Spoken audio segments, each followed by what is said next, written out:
ओम नमः शिवाय। आपके अपने चैनल शिव भक्ति 0.2 में आप सभी लोगों का हार्दिक स्वागत है। आज हम आपको एक कहानी के द्वारा बताएंगे कि वह 3 कारण कौन सा है जो प्रतिदिन सुबह उठकर करने के बाद कभी भी गरीबी नहीं आता है। आधा अधूरा ज्ञान 20 के समान होता है जिसका पान कभी नहीं करना चाहिए। इस कहानी को सभी स्त्रियों और पुरुषों को शुरू से लेकर अंत तक अवश्य सुनना चाहिए। एक बार भगवान विष्णु जी माता लक्ष्मी क्षीर सागर में शेष नाग की सैया पर विराजमान थे। तभी अचानक ही आकाश मार्ग से गरुड़ जी माता लक्ष्मी जी के पास रुक जाते हैं और भगवान विष्णु जी माता लक्ष्मी जी को प्रणाम करते हुए कहते हैं, हे माते, वैसे तो मनुष्य हमेशा अपने आप को गरीब ही समझता रहता है, फिर वह चाहे कितना भी धनवान क्यों न हो। लेकिन कई व्यक्ति जन्म से ही गरीब रहते हैं, हमेशा गरीबी से परेशान रहते हैं। इसलिए हे माते, मुझे आज एक मनसा है कि वह कौन से 3 कार्य हैं जो सुबह उठकर करने से उस घर में कभी भी गरीबी नहीं आता, उसे दुखों का सामना नहीं करना पड़ता। तब माता लक्ष्मी जी कहते हैं, हे गरुड़ देव, आपने जनहित के कल्याण के लिए इस प्रश्न को पूछकर पूरा मानव जाति का उद्धार कर दिया। मैं आपको इस प्रश्न का उत्तर देने से पहले आपको एक अत्यंत महत्वपूर्ण कहानी सुनाना चाहता हूँ, परंतु आपको इस कहानी को अंत तक सुनना होगा। तब गरुड़ जी कहते, हे माते, मैं आपको विश्वास दिलाता हूँ इस कहानी को शुरू से लेकर अंत तक पूरा अवश्य सुनूंगा। माता लक्ष्मी जी गरुड़ जी से कहते हैं, हे गरुड़ देव, किसी समय की बात है, वो उत्तर देश में एक अत्यंत शोभामान नगरी था। उस नगर में एक ब्राह्मण रहता था। उसका रूपवती सुकन्या नाम की 2 पुत्री था। उन दोनों में से रूपवती को देखने में बहुत सुंदर था। उसका बड़ी बहन उसे सुकन्या देखने में शामिल था। उसकी छोटी बहन रूपवती बहुत ही चंचल स्वभाव की थी। उसे शास्त्र का कोई ज्ञान नहीं था। वह प्रतिदिन देर से उठता था और कभी भी पूजा पाठ वाले कार्यों को नहीं करता था। लेकिन उसकी बड़ी बहन सुकन्या को शास्त्रों का संपूर्ण ज्ञान था। वह प्रतिदिन सुबह उठती थी और ईश्वर की पूजा पाठ करने में लीन हो जाता था। सुकन्या अपनी छोटी बहन रूपवती से प्रतिदिन सुबह उठने के लिए कहती और ईश्वर की पूजा पाठ करने के लिए कहती, लेकिन वह अपनी बड़ी बहन सुकन्या की किसी भी बातों को नहीं सुनता। उसका सभी बातों का अनसुना कर देता और प्रतिदिन की तरह देर से उठता और कभी भी पूजा पाठ जैसे कार्य नहीं करती।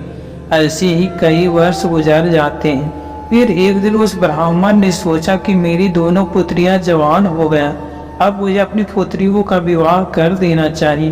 तब उसने सोचा कि मुझे पहले अपनी बड़ी पुत्री सुकन्या का विवाह करने के लिए सोचना चाहिए। और उस ब्राह्मण ने उस सुकन्या को विवाह करने के लिए किसी अच्छे रिश्ते का तलाश में करने लगा। उसके सामने पल को देखकर कोई भी उसे विवाह करने के लिए तैयार नहीं हुआ।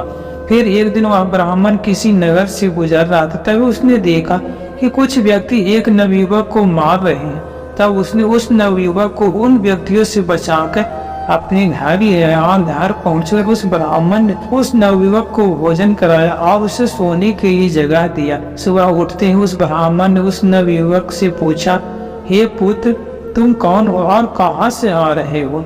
वह व्यक्ति तुम्हें क्यों मार रहा है? इस ब्राह्मण ने उस नवयुवक को जवाब देते हुए कहा, हे विप्रवर, मैं दूसरे नगर में रहने वाले एक गरीब किसान का पुत्र हूँ। मेरे घर का गुजारा बहुत ही कष्ट से होता है, जिससे हम लोग बहुत परेशान हैं और कई वर्षों से वर्षा न होने की वजह से मेरे सारे खेत खराब हो गए।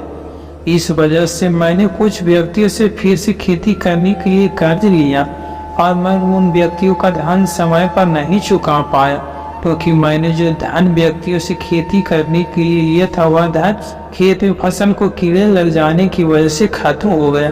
इसी वजह से वह व्यक्ति मुझे मार रहे थे। माता लक्ष्मी जी कहती हैं, हे गरुड़ देव, उस नवयुवक को उस ब्राह्मण को बड़ी पुत्री सुकन्या बहुत पसंद आ जाता। वह दोनों मन ही मन एक दूसरे को पसंद करने लगते। उनके मन को वह ब्राह्मण भाप लेता और उन दोनों का विवाह करा देते, जिससे वह दोनों सुखपूर्वक से अपने जीवन का निर्वाह करने लगते। सुकन्या अपने ससुराल में भी हमेशा की तरफ प्रतिदिन सुबह उठती थी और विधि पूर्वक पूजा पाठ करने के बाद अपने नित्य कार्यों को करती थी, जिससे उसके घर में लक्ष्मी का आगमन होने लगा था। उसे किसी भी चीज का जरूरत नहीं था, क्योंकि उसके घर में वह सब कुछ था जो पहले जरूरत था।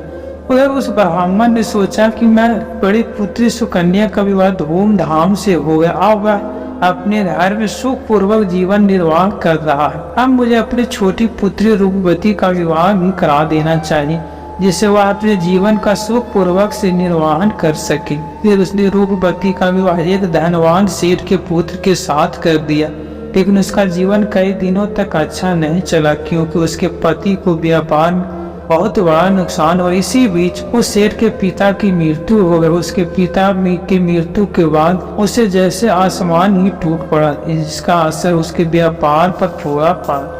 अब उसे व्यापार करने के लिए अपना घर बार तक बेचना पड़ गया था और उसे गरीबी का सामना करना पड़ गया। माता लक्ष्मी जी कहती, हे गरुड़ देव, और रूपवती कभी भी सुबह नहीं उठता, कभी भी पूजा पाठ जैसे कार्यों को नहीं करता। वह हमेशा अपने मनमानी करता था, वह कभी भी किसी का मदद नहीं करता। इस वजह से वह परेशान रहने लगा। एक दिन रूपवती अपने जीवन से परेशान होकर अपनी बड़ी बहन सुकन्या के घर चली जाती है। तब सुकन्या अपनी छोटी बहन को देखकर बहुत खुश होता और रूपवती से कहता, बहन कैसे हो, कैसा जीवन चल रहा। तब रूपवती उसे जवाब देती हुई कहता, बहन क्या बताऊं, मेरा तो भाग्य ही खराब है। मेरे पति को व्यापार में बड़ा नुकसान हुआ, पिताजी का मृत्यु हो गया, इस वजह से मेरे ऊपर संकट के बादल छा गए। फिर सुकन्या कहती, बहन यह बता, क्या तूने बचपन की आदतों को छोड़ दिया। तब रूपवती कहती, नहीं बहन, मैंने तो अभी भी नहीं छोड़ा। फिर सुकन्या रूपवती से कहता, तूने अपने इन आदतों को नहीं छोड़ा, इसीलिए तेरी दुर्गति हुआ है, तुझे गरीबी का सामना करना पड़ रहा। अब मैं तुझे बताने वाला हूँ, उसे ध्यान से सुनो। स्त्रियों को अपने पति से पहले उठना चाहिए और प्रतिदिन ब्रह्म मुहूर्त में उठकर अपने नित्य कार्यों को करना चाहिए। इससे घर में सुख शांति बना रहता है।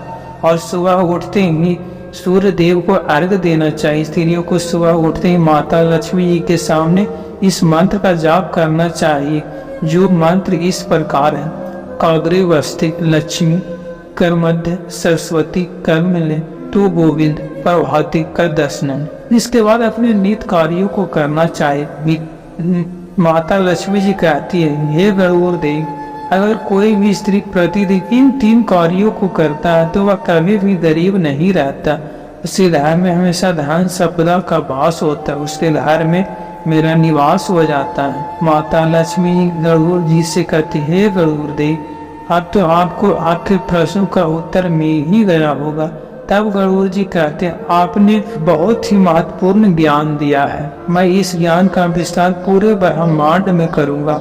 अगर आपको यह कहानी अच्छा लगा तो वीडियो को एक लाइक अवश्य करें, और अगर सभी लोगों ने अभी तक हमारे चैनल को सब्सक्राइब नहीं किया है तो ऐसे ही ज्ञानवर्धक कहानी सुनने के लिए आप हमारे चैनल को सब्सक्राइब कर लें, और साथ ही साथ कमेंट बॉक्स में जय माता लक्ष्मी लिखना न भूलें। वीडियो को शुरू से लेकर अंत तक देखने के लिए आप सभी लोगों को धन्यवाद।